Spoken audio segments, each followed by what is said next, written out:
only materialistic culture.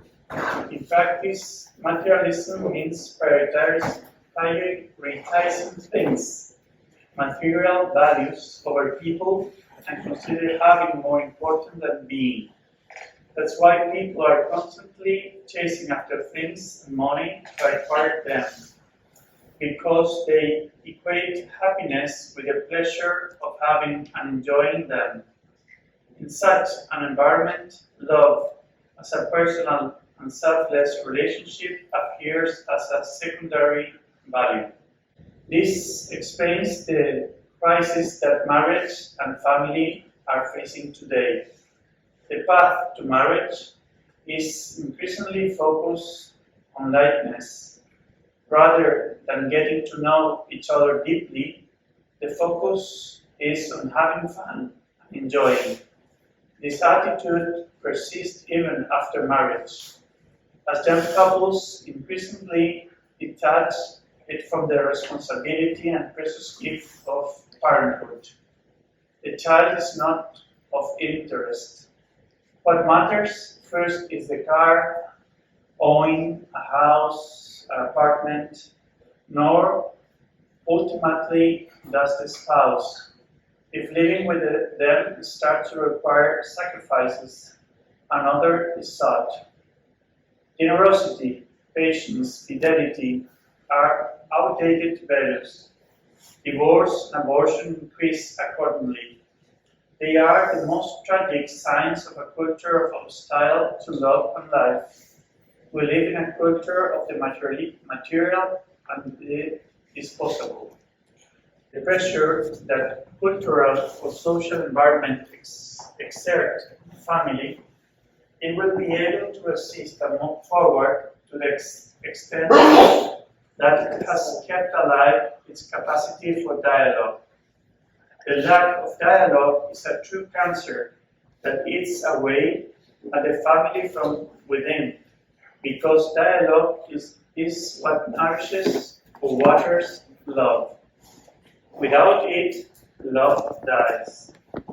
The house, once I bought it and properly registered the title deed, is already mine forever. I have it safe.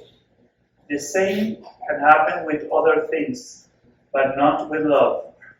This is something alive, and we will never have it secure unless we continuously care for it and help it grow.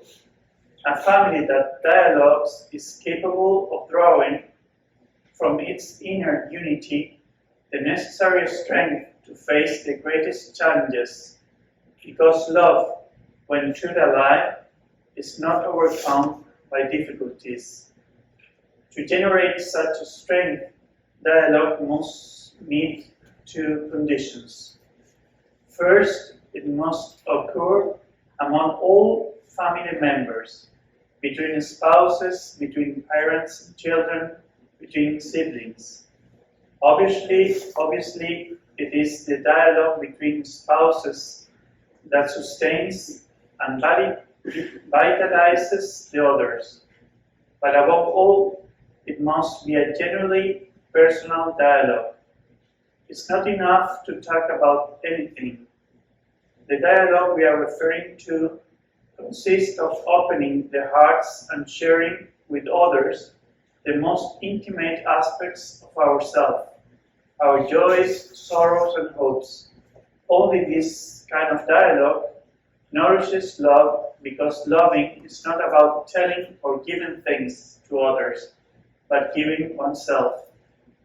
By dialoguing in this way, we resemble Christ, who gave himself to the church with an open heart pierced by the lance, as a sign that he kept nothing from himself. Before marriage, this type of dialogue flowed easily. What happened to us afterward? Normally, dialogue weakens to three main factors.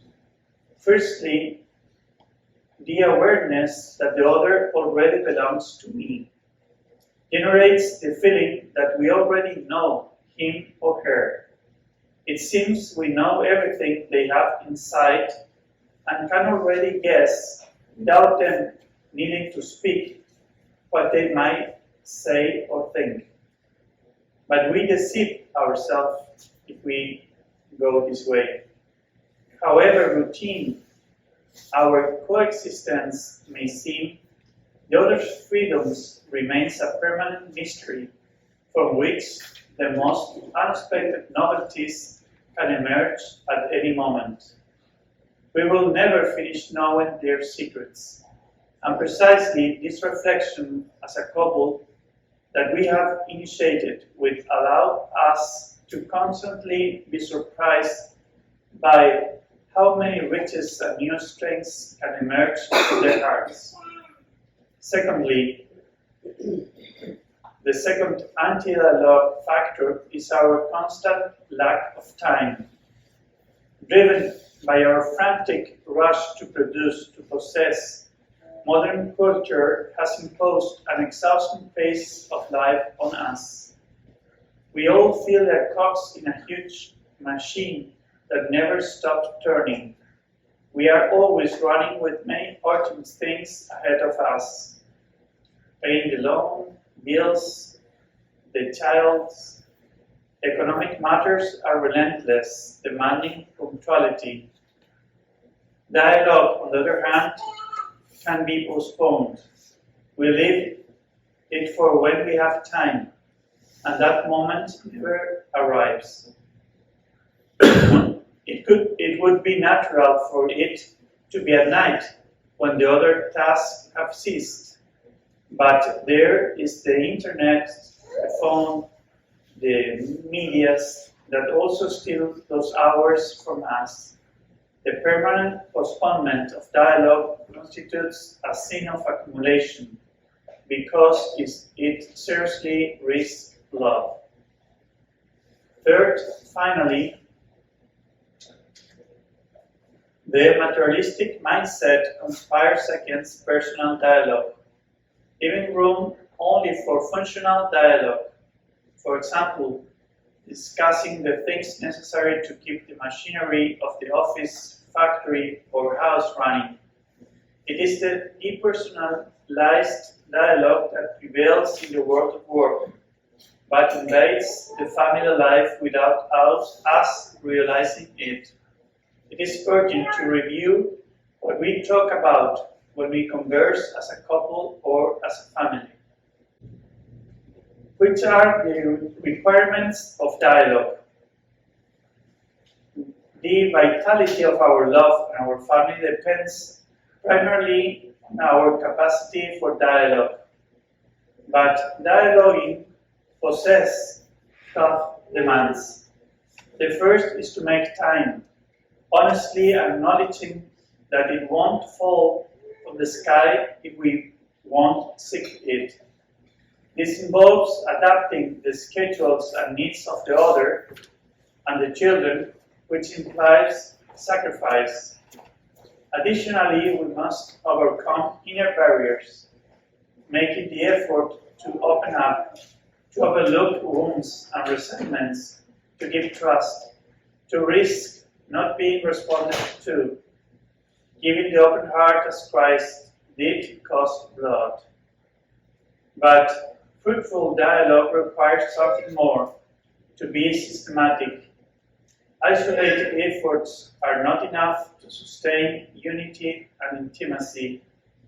Appealing to the strength that Christ gave us on the day of our marriage, we must develop a serious dialogue system, daily, weekly, or monthly.